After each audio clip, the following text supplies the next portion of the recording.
Perkenalkan kami dari kelompok 10 mata kuliah pembelajaran mesin. Pada kesempatan kali ini kami akan pastikan hasil akhir kami dari proyek UAS dengan judul Forecasting Real Estate Price via Support Vector Machine by Miss Marco. Sebelumnya perkenalkan nama saya Deriska Zaresan dengan NIM akhir 005 dan juga teman saya Vina Nur Aini dengan NIM akhir 020. Baik, selanjutnya kita mulai dari pendahuluan. Jadi di sini ada latar belakang. Jadi machine learning telah menjadi teknologi yang bisa diandalkan dalam melakukan prediksi terhadap harga properti. Algoritma yang biasa digunakan salah satunya itu adalah SVM atau Support Vector Machine. Nah, SVM ini menonjol karena kemampuannya dalam melakukan klasifikasi dan regresi dengan akurasi yang tinggi. Dalam konteks pelaksanaan riset, diperlukan metode yang mampu memprediksi harga secara presisi agar dapat mendukung pengambilan keputusan yang lebih baik. Oleh karena itu, penelitian ini menggunakan pendekatan SVM untuk menganalisis dan meramalkan harga properti lokal. Nah, tujuan penelitian di sini ada 4, yaitu memprediksi harga properti dengan SVM, melatih dan menguji model SVM dalam R, membandingkan dengan metode lain, yaitu metode ARIMA, dan juga evaluasi hasil kernel yang berbeda. Untuk rumusan masalahnya, di sini kami ada 3, yaitu bagaimana metode support vector machine atau SVM ini dapat digunakan untuk memprediksi harga properti lokal secara akurat, lalu sejauh mana tingkat akurasi dan presisi prediksi harga properti yang dihasilkan oleh model SVM, dan bagaimana kinerja SVM dibandingkan dengan metode peramalan lainnya seperti simple moving average dan ARIMA dalam memprediksi harga properti. Selanjutnya untuk manfaatnya, di sini memberikan metode alternatif yang lebih akurat, membantu mengambil keputusan di bidang properti dan keuangan, serta mendorong pengembangan model prediksi yang lebih baik di masa depan. Untuk dasar teorinya, di sini ada Support Vector Machine adalah salah satu algoritma yang digunakan untuk tugas klasifikasi dan regresi dengan cara mencari hyperplane terbaik yang dapat memisahkan data dari kelas yang berbeda secara optimal. Konsep utama dari SVM adalah memaksimalkan margin, yaitu jarak antara hyperplane dengan titik data terdekat dari masing-masing kelas, sehingga meningkatkan kemampuan generalisasi model. Nah, SVM ini juga mampu menangani data yang tidak terpisah secara linear dengan menggunakan teknik kernel fix yang mengubah data dalam ruang struktur berdimensi lebih tinggi agar dapat dipisahkan secara linear. Untuk ARIMA adalah salah satu metode statistik yang digunakan untuk menganalisis dan meramalkan data dari waktu dengan perhitungan nilai masa lalu, perbedaan antar nilai, dan kesalahan masa lalu. Model ARIMA bekerja dengan membuat data menjadi stasioner melalui proses differencing. Kemudian bangun model berdasarkan pola, autokorelasi, dan residualnya. ARIMA cocok digunakan pada data yang menunjukkan tren atau fluktuasi musiman yang dapat diidentifikasi dari data historis. Karena kemampuannya dalam menangkap pola jangka pendek dan jangka panjang, ARIMA itu banyak digunakan dalam peramalan keuangan ekonomi termasuk prediksi harga properti. Selanjutnya untuk dataset, di sini kami menggunakan data dari Kaggle yang berisi informasi penjualan properti dari tahun 2007 hingga 2019 yang mencakup harga, tanggal penjualan, tipe properti, jumlah kamar tidur, dan kode pos. Data ini berbentuk multivariate time series yang berarti variabel-variabelnya saling terkait dan dipengaruhi oleh waktu. Data telah diolah per kuartal menggunakan median dan digunakan untuk membangun model statistik dan machine learning guna memprediksi harga properti secara akurat. Nah, dataset ini memiliki 5 atribut yang sudah saya jelaskan tadi dan juga memiliki 29.851 record. Nah, selanjutnya yaitu kita masuk ke metodologi. Jadi yang pertama yang dilakukan yaitu elementary display. Dan di sini data dibersihkan terlebih dahulu dari nilai yang hilang, kemudian ada format yang tidak konsisten itu juga dihilangkan. Serta variabel yang tidak relevan juga dihapus. Di sini variabel jumlah kamar tidur dikategorikan menjadi 5 kelompok, yaitu dengan jumlah 1 sampai 5 kamar. Selanjutnya yaitu data plotting and simple analysis. Jadi data harga rumah itu dianalisis menggunakan rata-rata untuk menunjukkan tren waktu yang lebih jelas. Data disusun ulang secara kuartalan dan dihitung rata-rata harga per kategori kamar tidur. Karena data untuk rumah dengan jumlah kamar 0 dan 1 dianggap tidak layak, sehingga hanya rumah dengan 2 hingga 5 kamar tidur saja yang dianalisis selanjutnya. Nah, grafik hasil analisis ini menunjukkan bahwa tren harga rumah cenderung naik di awal, namun untuk rumah dengan harga 4 dan 5 kamar tidur terjadi lonjakan tajam diikuti penurunan pada tahun 2018. Nah, selanjutnya yaitu focusing on four bedrooms houses. Nah, analisis selanjutnya itu dilakukan menggunakan model ARIMA dalam R untuk meramalkan harga rumah 4 kamar tidur selama 24 bulan ke depan atau selama 2 tahun. Data yang digunakan adalah harga transaksi pertama setiap bulan, namun metode ini rentan terhadap nilai ekstrim karena tidak melalui perataan seperti rata-rata atau median. Jadi ini berdasarkan setiap bulan transaksi transaksi pertama setiap bulannya. Jadi meskipun demikian, grafik ini menunjukkan tren kenaikan harga dari sekitar 500.000 hingga 700.000 serta pola musiman yang konsisten. Hal ini mendukung hasil sebelumnya dari metode moving average. Nah, selanjutnya analisis akan dilakukan dengan support vector machine untuk digunakan sebagai perbandingan hasil prediksi. Nah, selanjutnya yaitu basic concept of support vector machine. Jadi support vector machine ini merupakan metode machine learning yang dibuat oleh Cortes dan Vapnik untuk memisahkan data ke dalam dua kelompok dengan mencari garis batas terbaik yang memaksimalkan jarak antar data seperti yang sudah dijelaskan sebelumnya. Nah, support vector mesin ini dalam implementasinya menggunakan R program. Yang pertama itu algoritma SVM dijalankan menggunakan fungsi SVM dari paket E1071 di R dengan data dibagi menjadi training set dan juga test set untuk proses pelatihan dan evaluasi model. Nah, selanjutnya yaitu salah satu metode umum yang digunakan untuk membagi data adalah random subsampling. Nah, tujuannya untuk memastikan bahwa model tidak hanya menghafal data atau overfitting. Nah, selanjutnya yaitu rasio ideal. Penelitian ini menggunakan eh, rasio rasio antara data pelatihan dan pengujian yaitu 80 20. Nah, selanjutnya yaitu implementasi menggunakan ERGOT. Jadi yang pertama dilakukan yaitu persiapan dan konversi data. Nah, yang pertama data time series yang mencakup price, sell date, dan postcode dikonversi ke tipe faktor menggunakan fungsi S factor. Selanjutnya yaitu file CSV diimpor ke R untuk dianalisis. Yang kedua yaitu pembagian data atau data splitting. Dataset ini dibagi menjadi 3 split data yaitu dengan perbandingan 80-20, 70-30, dan juga 60-40 tanpa pengulangan atau tanpa replacement. Nah, dataset ini memiliki 5 atribut yaitu price, date, postcode, property type, dan number of bedrooms. Nah, di sini merupakan langkah selanjutnya yaitu implementasi dengan yang pertama yaitu import dan load dataset, kemudian pre-processing, dan uji model.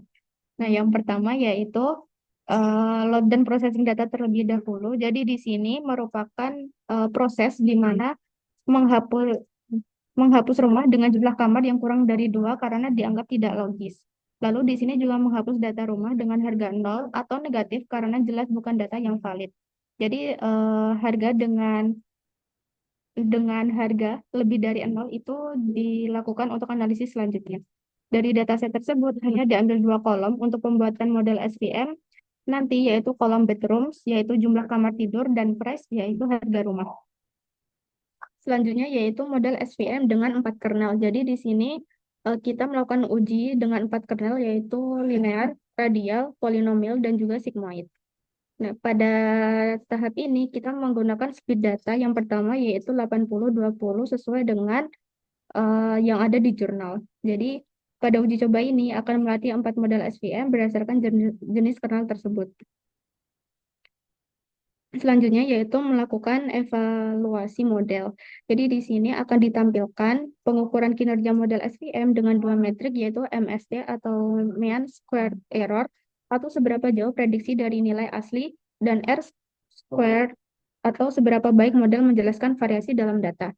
Jadi dengan melakukan prediksi nilai harga dari data testing dan menghitung MSE dengan rata-rata kuadrat selisih antara nilai prediksi dan nilai asli. Dan di sini merupakan hasil dari evaluasi yaitu dapat diketahui bahwa yang memiliki R squared yang tertinggi yang artinya model ini menjelaskan bahwa 13,93% variasi harga berdasarkan jumlah kamar yaitu kernel radial.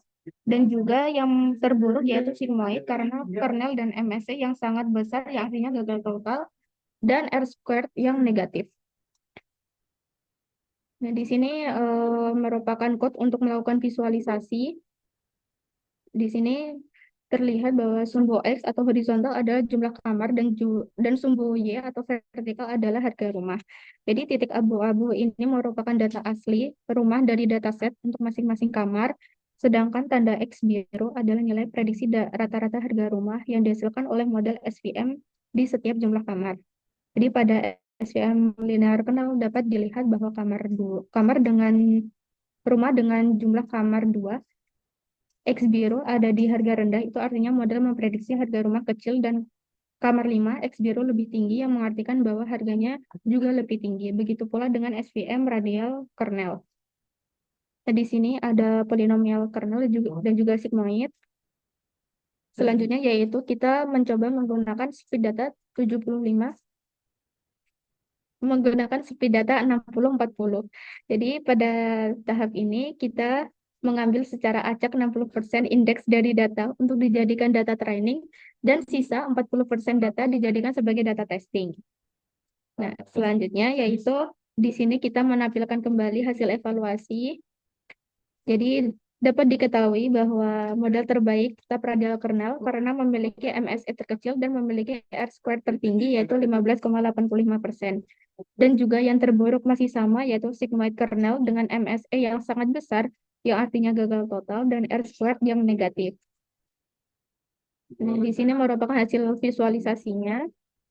Masih sama seperti sebelumnya, yaitu ada linear kernel, radial kernel, dengan kamar 2 X biru ada di harga rendah, dan 5 X biru lebih tinggi yang mengartikan bahwa harganya juga lebih tinggi. Ada polinomial kernel dan juga sigmoid. Nah, selanjutnya di sini kita mencoba menggunakan speed data 70 dibanding 30. Jadi di sini kita mengambil secara acak 70% indeks dari data untuk dijadikan data training dan sisa 30% data dijadikan sebagai data testing. Ini kita menampilkan kembali hasil evaluasi dari setiap kernel. Nah, dan masih sama, model terbaik tetap radial kernel karena memiliki MSE terkecil dan memiliki R-squared tertinggi yaitu 15,13%. Dan yang terburuk masih tetap sama juga yaitu sigmoid kernel dengan MSE yang sangat besar sekitar 1,38 sekian dan R-squared yang bernilai negatif. Di sini kita juga menampilkan visualisasi dari tiap-tiap kernel dan hasilnya masih sama yaitu kamar 2 X biru ada di harga rendah dan juga kamar 5 dengan X biru di dengan harga yang tinggi. Di sini juga ada polinomial dan juga sigmoid kernel. Selanjutnya, di sini ada merupakan tabel di mana ada speed dataset yang sudah kami lakukan tadi, ada 80/20, 60/40, dan 70/30 dari tiap-tiap kernel. Nah, di sini terlihat bahwa eh, yang merupakan hasil evaluasi terbaik itu diambil oleh kernel radial di setiap speed dataset. Namun, di sini yang paling tinggi R-squared-nya dan juga paling rendah MSE-nya itu ada di speed dataset 60/40 dengan radial kernel. Selanjutnya di sini ada analisis masalah, yaitu adanya outlier di mana beberapa nilai harga itu sangat ekstrim atau terlalu tinggi atau bahkan negatif untuk sigmoid kernel. Dan ada kernel sigmoid yang gagal. Hal ini bisa disebabkan karena fungsi aktivasi sigmoid tidak cocok dengan pola data harga rumah yang kompleks dan non-linear. Nah, selanjutnya pada solusi permasalahan ini kami mencoba untuk menambahkan handling outlier dan menghasilkan hasil seperti ini. Kami juga mencoba dengan speed dataset yang sama, yaitu 80/20, 60/40, dan 70/30. Dan di sini R-squared yang dihasilkan itu lebih tinggi di tiap kernelnya. Seperti contoh untuk speed dataset 80/20 di radial kernel, ini terjadi peningkatan menjadi 0,2468. Nah, tapi anehnya di sini linear kernel itu juga semakin tinggi dan lebih tinggi daripada radial kernel dengan 0,2496 dan MSE-nya juga lebih eh, kecil daripada di tiap kernelnya di polinomial ataupun radial di setiap split data set. Jadi R squared di tiap split data set itu yang tinggi itu linear kernelnya. Tapi linear kernel dan juga radial kernel sama-sama masih memiliki R squared yang tinggi dibandingkan dengan sigmoid. Sigmoidnya di sini meskipun kita sudah mencoba untuk handling outlier itu masih menghasilkan negatif gitu. Jadi bisa disimpulkan bahwa sigmoid kernel ini sudah gagal dipakai eh, untuk percobaan kali ini. Selanjutnya untuk ARIMA prediction di sini kami menggunakan yang pertama itu load dataset dan juga kita mengubah kolom tanggal menjadi formattif yang sesuai dan juga filter untuk 45. yang dihasilkan output rentang waktu dari penjualan rumah 4 kamar, yaitu 1351 atau 3 Februari 2007 sampai 18.101 yaitu 11 Agustus 2019 dengan total 10.442 penjualan rumah pada periode tersebut. Selanjutnya, yaitu ada agregasi bulanan, yaitu bertujuan untuk mengelompokkan data penjualan rumah 4 kamar ke dalam periode bulanan dan membuat deret waktu harga rata-rata bulanan yang kemudian akan digunakan untuk analisis prediktif seperti ARIMA atau forecasting. Selanjutnya, ada visualisasi awal dari tahun 2008 sampai 2018. Yang ini tuh memberitahu bahwa harga dari tiap tahun dari tahun 2008 sampai 2018. Dilihat bahwa tahun 2018 itu terjadi peningkatan. Nah, selanjutnya, eh, tadi nggak sih? Oh, ya udah. Nah, selanjutnya ini ada uji stasionaritas dan pola. Di sini untuk menganalisis stasionaritas dengan pola dalam data harga underscore TS.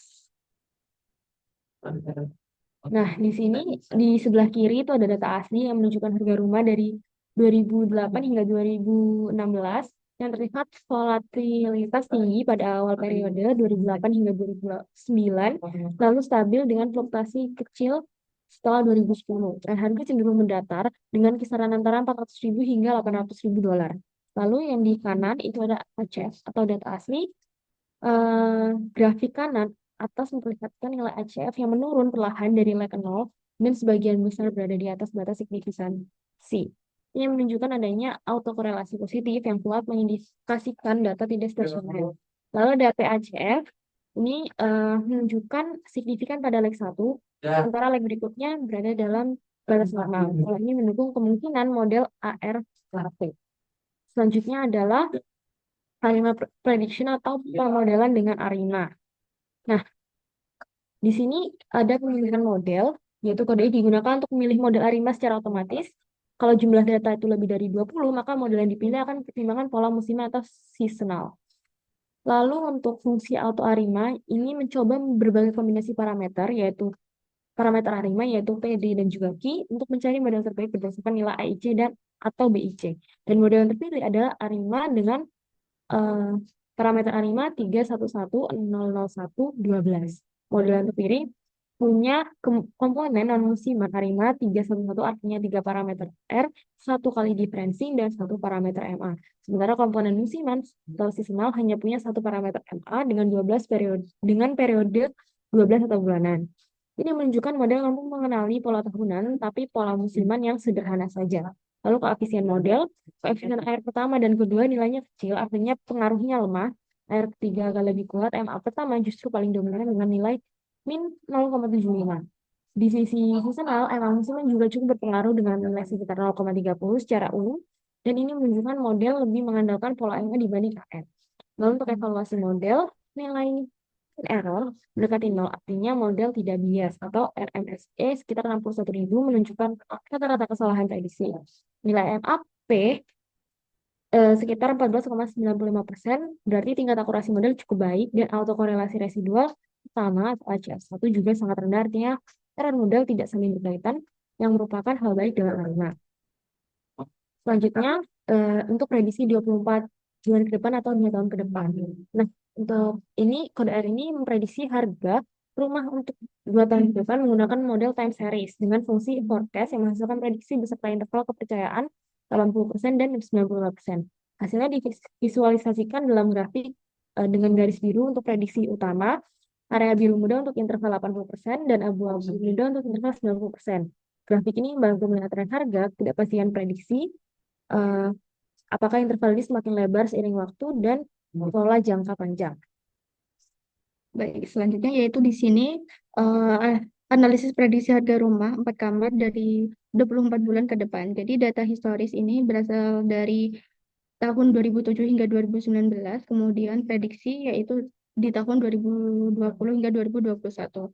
Jadi data historis ini volatilitas tinggi yaitu antara fluktuatif drastis dengan puncak 800.000 dolar pada tahun 2008 dan penurunan hingga 400.000 dolar hingga 500.000. Kemungkinan dipengaruhi karena krisis finansial di tahun 2008. Kemudian ada stabilitas di tahun 2012 hingga 2019 karena tren naik konsisten ke harga 700.000 dolar dengan volatilitas rendah, menandakan pemulihan pasar.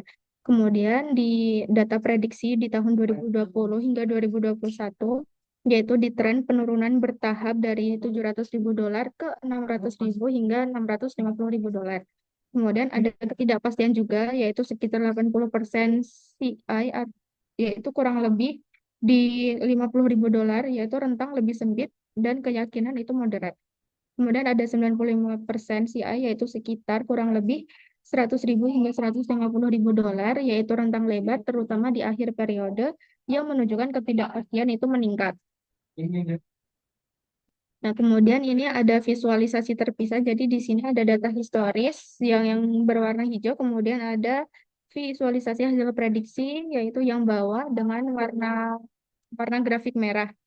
Jadi, dan di sini merupakan analisis harga rumah ini menampilkan dua grafik berbeda. Jadi grafik yang atas itu data historis di tahun 2007 hingga 2019 dengan tren stabil di sekitar 400.000 dolar tanpa fluktuasi yang berarti. Nah, grafik yang bawah itu memprediksi 24 bulan ke depan di tahun 2019 hingga 2021 dengan kisaran harga 740.000 dolar hingga 760.000 dolar. Hal ini menunjukkan sedikit fluktuasi siklis yang tetap stabil. Perbedaan mencolok terlihat pada skala harga naik hampir 2 kali dan volatilitas histori lebih datar. Prediksi ini mengindikasikan pasar properti yang matang dengan risiko rendah, cocok untuk investasi jangka panjang. Nah, di sini merupakan ringkasan hasil dari interpretasi hasil, yaitu dari tahun 2019 hingga 2021 di bulan ke-7. Jadi, harga rata-rata tahun ke-1 yaitu sekitar 763.000 dolar. Kemudian di tahun kedua itu 759 dolar, yaitu terjadi peningkatan. Kemudian perubahan harga tahun kedua dan tahun ke-1 yaitu sekitar 0,55%. Di sini merupakan hasil dari prediksi rumah. Jadi kesimpulannya yaitu penelitian ini bertujuan untuk memprediksi harga properti dengan menggunakan metode SVM dan membandingkannya dengan metode ARIMA yaitu sebagai metode tambahan. Nah, data yang digunakan itu berasal dari Kaggle yang berisi informasi mengenai penjualan rumah dari tahun 2007 hingga 2019. Setelah dilakukan pre-processing dan pelatihan model dengan 4 kernel yaitu linear, radial, polinomial, dan juga sigmoid. SVM dengan kernel radial atau RBF menunjukkan hasil terbaik dengan MSE terkecil dan R-squared yang tertinggi. Meskipun masih tergolong rendah yaitu sekitar 15% dan kernel sigmoid memiliki performa terburuk dengan MSE yaitu yang MSE yang tinggi dan juga R-squared yang bernilai minus. Kemudian pengujian dilakukan dengan berbagai skenario split data yaitu 80-20, 60-40, dan 70-30 dan proporsi 60-40 memberikan hasil evaluasi yang paling optimal. Sementara itu, model ARIMA digunakan untuk menganalisis tren harga rumah 4 kamar tidur dalam bentuk time series bulanan, yaitu untuk prediksi 24 ke depan atau sekitar 2 tahun untuk memperlihatkan bahwa harga rumah cenderung stabil dengan penurunan sangat kecil, yaitu sekitar 0,55%. Nah, dibandingkan dengan metode ARIMA, model SVM dengan kernel radial menunjukkan performa prediksi yang lebih baik dari sisi akurasi dalam konteks regresi sederhana berdasarkan jumlah kamar tidur. Nah, sementara ARIMA cocok untuk data deret waktu yang mempertimbangkan tren dan juga musiman. Hasil prediksinya menunjukkan stabilitas harga rumah dalam 2 tahun ke depan dengan fluktuasi kecil dan tren penurunan harga yang sangat minimal, menjadikan pasar properti terindikasi aman dan relatif predictable. Terima kasih. Mohon maaf bila ada salah kata. Assalamualaikum warahmatullahi wabarakatuh.